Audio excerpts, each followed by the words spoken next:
Mina abandonada. Siempre he tenido esa obsesión por los lugares olvidados.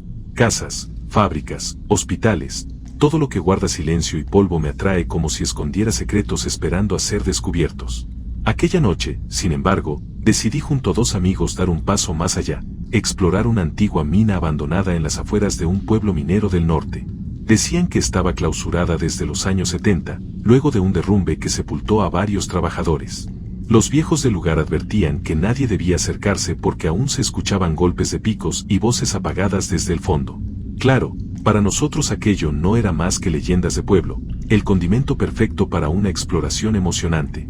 Llegamos de madrugada, armados con linternas, mochilas y una cámara. La entrada estaba casi oculta por la maleza y cercada con tablones viejos, como si alguien hubiera querido bloquearla a toda prisa. Tuvimos que forzar un espacio entre las tablas para colarnos, y al hacerlo, el aire frío y pesado del interior me golpeó de inmediato. Era un aire distinto, como cargado de humedad, tierra y algo metálico que raspaba la garganta. El túnel principal descendía en línea recta, con los rieles oxidados aún en el suelo. Nuestras linternas apenas iluminaban unos metros, pero bastaba para ver cómo el polvo flotaba en el aire como si no hubiera sido perturbado en décadas. Mientras avanzábamos, el sonido de nuestros pasos sobre la grava resonaba con eco, haciéndome sentir que no éramos 3, sino muchos más caminando detrás. A los pocos minutos, notamos algo extraño. Los tablones que reforzaban las paredes estaban marcados con arañazos profundos, como si alguien hubiera intentado abrirse paso con desesperación. No eran marcas de herramientas, eran irregulares, demasiado salvajes.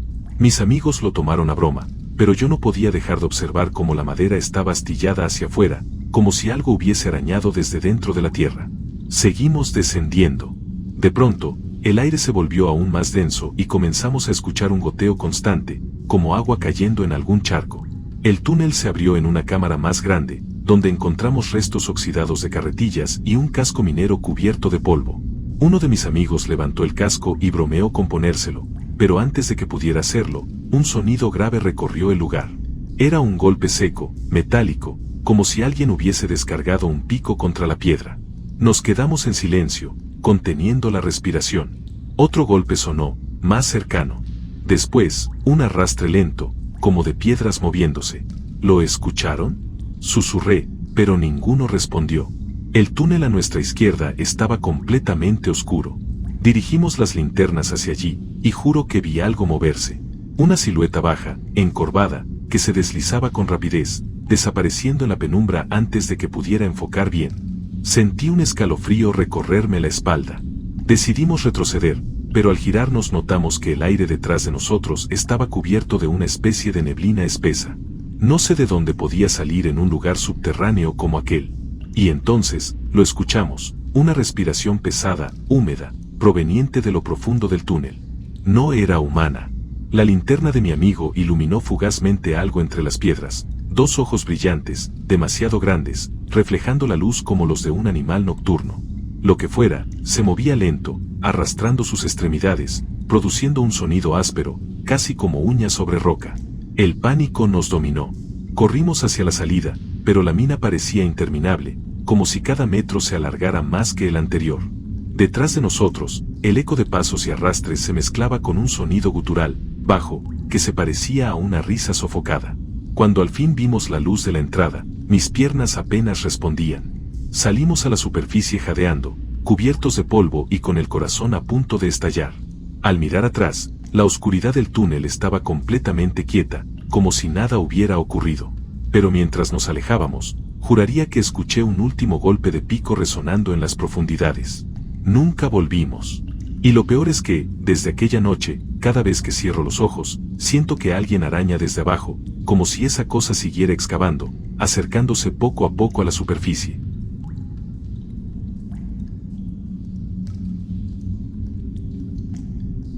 El silencio bajo la tierra.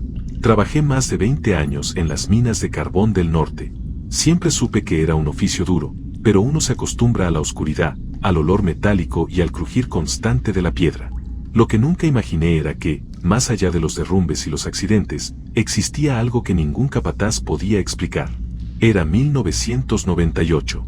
Aquel día nos tocó descender a una de las galerías más profundas, un sector que casi nunca usábamos porque las vetas eran pobres y la ventilación pésima. Éramos 6 hombres, todos con cascos, lámparas y picos.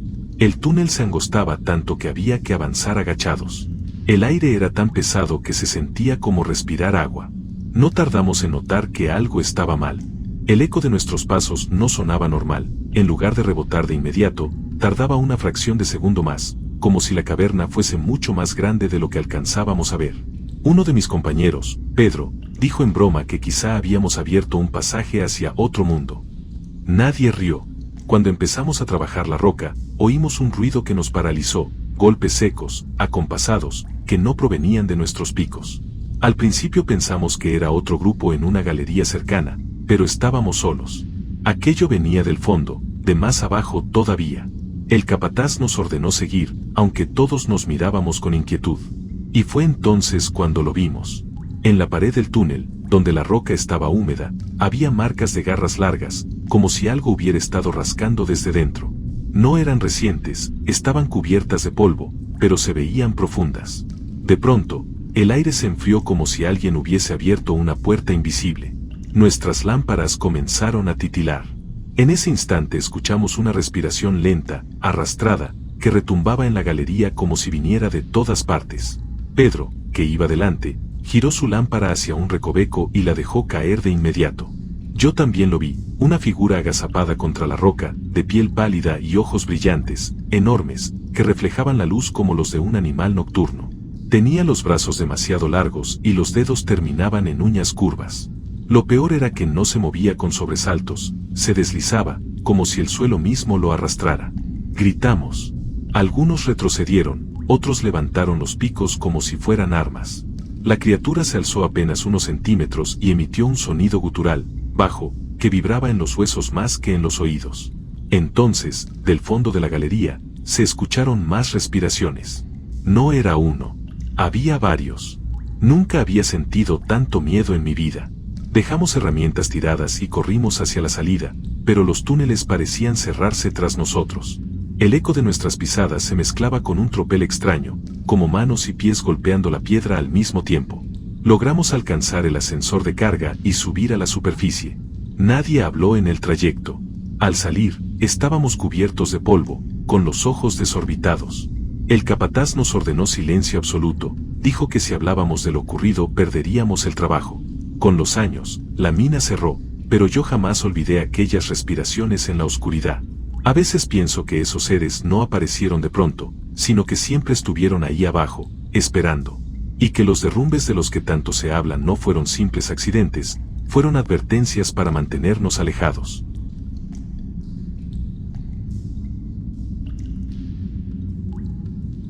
La puerta en las profundidades.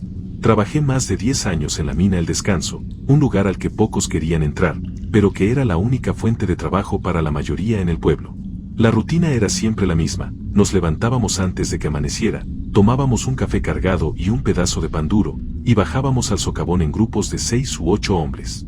Cada jornada era una lucha contra la oscuridad, el polvo que quemaba los pulmones y el miedo constante a un derrumbe.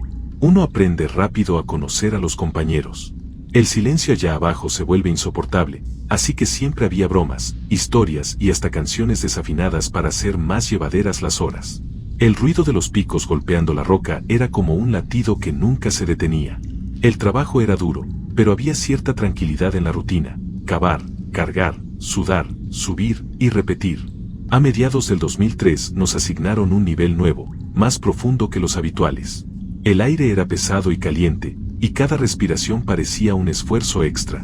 Nadie quería estar allí demasiado tiempo, pero las órdenes venían de arriba, había que explorar nuevas vetas de carbón. Ese día estábamos 8 hombres, con nuestro capataz, don Ramírez, un tipo serio, de pocas palabras, pero que imponía respeto. Nos repartió el área de trabajo y nos ordenó abrir un túnel lateral. Yo estaba junto a Julián y Marcos cuando sucedió. Al principio no fue nada extraño. Mi pico golpeó la pared y produjo un sonido hueco, diferente al de la roca maciza. Me detuve, golpeé de nuevo, y ahí estaba, un eco metálico, profundo. Llamé a los otros y juntos empezamos a retirar la tierra alrededor. Lo que apareció nos dejó helados. Frente a nosotros se alzaba una superficie lisa, perfectamente rectangular, de un material oscuro que no se parecía a nada que hubiéramos visto. Tenía al menos 4 metros de alto y en el centro, grabados en relieve, había símbolos geométricos que brillaban débilmente bajo la luz de las lámparas. No parecían letras, ni dibujos de hombres, animales o santos. Eran figuras abstractas, imposibles de entender. Recuerdo que nos quedamos en silencio, sin saber qué decir. En ese momento llegó don Ramírez. Cuando vio la puerta, su rostro se tensó de inmediato. No preguntó nada, no se sorprendió, era como si ya supiera que aquello estaba allí. Sigan con la veta, ordenó con voz dura. Esto no nos concierne. Algunos protestaron, pero bastó una mirada suya para callarnos. Seguimos trabajando, aunque todos estábamos distraídos, lanzando miradas furtivas hacia esa cosa que no encajaba en el mundo. Pero la curiosidad pudo más. Esa misma noche, después de la jornada, 4 de nosotros decidimos regresar. Bajamos en silencio, con solo nuestras lámparas, y nos dirigimos directo al túnel. La puerta estaba allí, inmensa, como esperando. Fue entonces cuando lo notamos. De entre las rendijas invisibles alrededor de la estructura salía un aire helado, antinatural, que nos calaba hasta los huesos. Al acercarme, sentí que la superficie vibraba levemente, como si estuviera respirando. Julián, siempre temerario, puso el oído contra la puerta y retrocedió pálido. «Se escuchan voces», murmuró. Como si hubiera gente del otro lado. Yo también acerqué mi oído, y lo confirmé. No eran voces claras, sino un murmullo profundo, como cientos de susurros al mismo tiempo en un idioma incomprensible. Me aparté de inmediato, con la piel de gallina. Julián, en un arranque de osadía, golpeó la puerta con el mango del pico. El estruendo que siguió fue aterrador, como si hubiese golpeado una campana gigantesca. El sonido retumbó en todo el túnel, y de repente, las lámparas parpadearon. El suelo tembló bajo nuestros pies. Un olor nauseabundo llenó el aire, a carne podrida y humedad rancia. El murmullo del otro lado se volvió más fuerte, casi como un coro ahogado. No esperamos más. Corrimos como locos hacia la superficie, sin atrevernos a mirar atrás. Cuando salimos al exterior, sudorosos y cubiertos de polvo, ahí estaba don Ramírez esperándonos. Nos miró con un rencor extraño en los ojos, como si ya supiera lo que habíamos hecho. Les advertí, dijo, con voz grave. Esa puerta siempre ha estado ahí, mucho antes de esta mina. Y si son inteligentes, la olvidarán. Nunca volvimos a mencionarlo. Años después, la mina cerró repentinamente. Dijeron que fue por problemas de seguridad, pero los que trabajamos ahí sabemos la verdad. No querían que nadie más encontrara esa puerta. Hoy, 2 décadas después, todavía la sueño. Veo los símbolos brillando en la oscuridad, siento el aire helado en mi cara y escucho esas voces, cada vez más claras, llamándome por mi nombre.